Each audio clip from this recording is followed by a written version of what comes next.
Hi everyone! Welcome to Sulit Tech Reviews. Alam kong madami sa inyo guys yung nagtaka, tumaas yung kilay at na-curious kung bakit nasabi kong sulit ang Oppo A92 sa featured video ko last 2 weeks. So ngayon, gusto ko ipakita sa inyo yung mga reasons na nakita ko kung bakit masasabi natin talagang sulit na phone ang Oppo A92. Kaya i-suggest, tapusin nyo yung video.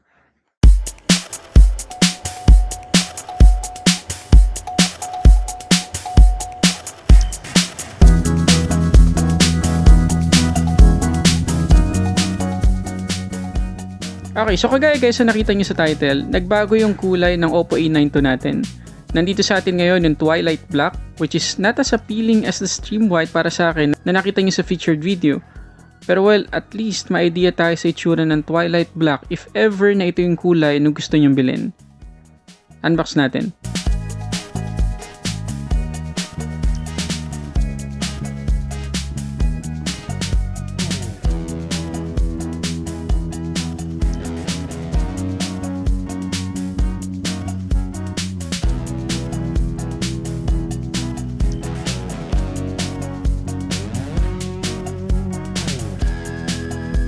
Okay, una natin guys balikan ay yung display ng Oppo A92. Sa featured video, nasabi ko na nagandahan ako sa quality ng display and hindi pa rin nagbabago yun after 2 weeks na nasa akin yung phone na to. To my surprise, isa tong Oppo A92 sa may pinakamagandang LCD display so far sa mga na-review ko ng phones. Mahilig ako guys sa naka-AMOLED na phone pero maganda yung screen niya kahit IPS LCD lang. Napaka pure, clean, and mesmerizing. Hindi ko talaga alam kung anong klaseng timpla o material yung ginamit ng Oppo para magawa nila to. Ang alam ko lang ay dumaan to sa two-brainland na metikuloso pagdating sa pagbibigay ng certification sa isang device. Yes, hindi na surprising para sa isang phone na magkaroon ng eye protection o blue filter sa display, pero hindi kasi compromise dito sa Oppo A92 yung quality kapag naka-enable ang eye protection.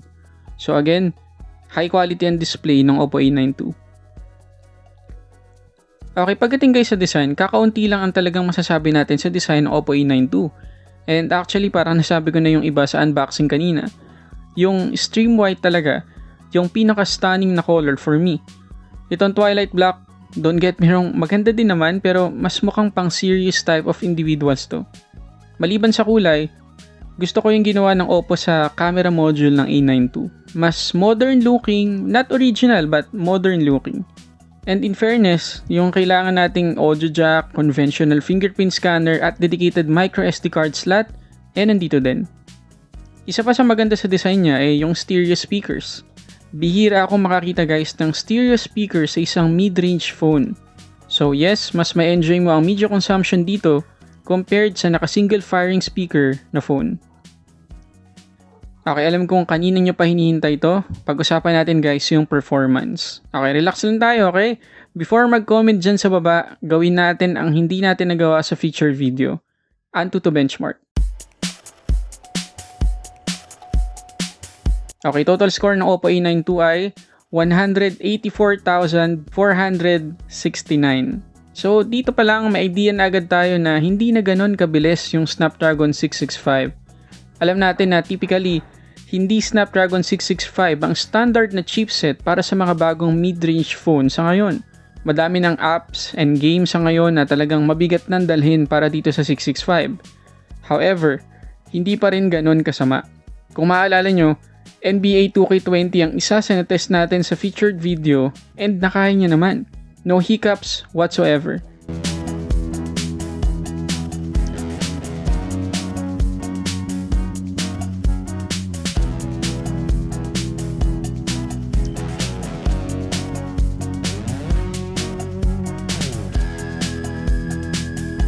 Pero napansin nyo ba guys na wala akong comments pagdating sa Asphalt 9? Yan ay dahil madaming frame drops akong napansin while playing.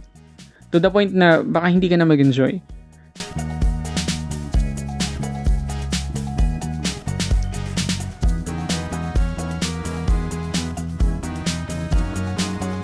Pero kung sa everyday use like media consumption, web browsing o social media lang, wala kang magiging problem dito. Pero question is, bakit pinili ng Oppo ang Snapdragon 665 para dito sa A92? Well, naalala niyo pa ba guys yung hashtag na ginamit nila for Oppo A92? Tama, #liveallout. Meaning, mas matagal mo magagamit ang Oppo A92 kumpara sa iba pang mid-range phones. Okay, let me explain. Ang Snapdragon 665 ay kilala din sa pagiging sobrang tipid sa battery. Kahit 11 nanometer pa siya, hindi siya ganon ka-powerful para ubusin agad yung juice ng phone mo. At yan ang number 1 reason kung bakit ito ang chipset na ginamit ng Oppo sa A92. Hindi tayo bibiguin ito sa power consumption kahit all day mo pa siyang gamitin.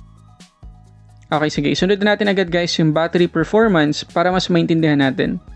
So, meron tayong massive 5,000 mAh na battery capacity. So, imagine guys, ang tipid na ng chipset nitong A92, meron ka pang malaking battery.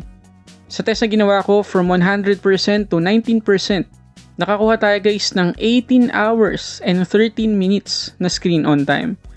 Pinakamatagal so far na nakita ko sa mga na-review ko ng phone. In fact, nung ginawa ko pang extreme yung test, nag-play ako ng continuous 1080p video, nakakuha pa rin ako guys ng 13 hours and 23 minutes na screen on time. At may natitira pa tayong 34% sa battery niya. So kahit sa mga extreme usage, kaya niyan tumagal hanggang siguro 15 hours of screen on time. Ganon katindi guys yung Oppo A92. Natalo pa niya yung Samsung M31 na naka 6,000 mAh na battery at naka AMOLED yung display. At dahil sa battery performance na yan, mas nagets ko guys kung bakit live all out ang hashtag ng Oppo dito. So to summarize, based sa chipset na ginamit at sa battery performance ng Oppo A92, ano masasabi natin? Kung gamer ka o yung habol mo lang sa isang phone maglaro lang ng maglaro, wag itong Oppo A92 piliin mo. Hindi to para sa'yo. Madidisappoint ka lang, trust me. May ibang phone dyan na hindi ganun katipid sa battery pero mas powerful naman yung chipset kumpara sa Snapdragon 665. Katulad ng MediaTek G90T sa Realme 6 o Snapdragon 720G sa Realme 6 Pro. Pero sa katulad ko guys na gustong gusto yung mga phone na napaka-reliable pagdating sa battery for everyday use, itong Oppo A92 ay talagang ayos. Talagang sulit na sulit to para sa akin. Isa pa, dahil hindi mo ganun kadalas i-charge yung phone na to, mas tatagal to sa'yo dahil hindi agad mabubugbog ang battery dahil sa charging. Okay, speaking of charging, mula 17%, umabot lang ng 2 hours and 24 minutes para ma-fully charge siya. Well, hindi talaga yan mabilis. So, I suggest habang tulog ka, i-charge mo na tong A92. Okay, lastly guys, yung camera. Check natin ulit yung sample photos. So, for the most part, acceptable naman yung quality. Pero considering kasi na 48 megapixels yung main shooter, medyo nakulangan lang ako sa sharpness.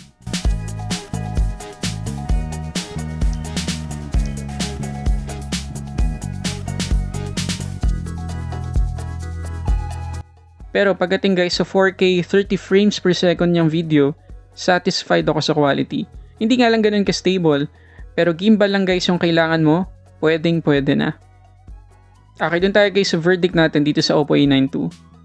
Well, hindi pa rin nagbabago guys para sa akin. Sulit na sulit ang Oppo A92 for 15,990 pesos. Una sa lahat dahil yan sa outstanding battery life, display, camera at design. Yes, sulit siya pero syempre may mga compromises. Sinabi ko na yan kanina. At ulitin ko lang, para lang ito sa mga taong gusto ng reliable battery life sa isang phone. Yung alam mong hindi ka lobat at the end of the day. So sana guys naliwanagan kayo dito sa video natin na to kung bakit sulit yung Oppo A92 para sa akin. Pero kayo guys, sa tingin nyo sulit ba yung Oppo A92? Please comment down below. Huwag tayong mag-ahoy dyan sa comment section kasi hindi naman kailangan. At kung gusto nyo guys malaman pa yung ibang details tungkol sa phone na to, nandiyan yung link kayo sa description box sa baba, i-click nyo na lang. Gusto ko pala guys i-remind kayo na meron na tayong Facebook group baka hindi pa kayo kasali. Usapang Tech by Sulit Tech Reviews. At syempre guys, don't forget to subscribe to Mrs. Sulit Reviews. Nandiyan yung link ng kanyang channel sa description sa baba. So yun muna guys, maraming salamat ulit sa panonood para sa samat-saring unboxing reviews. This is Sulit Tech Reviews.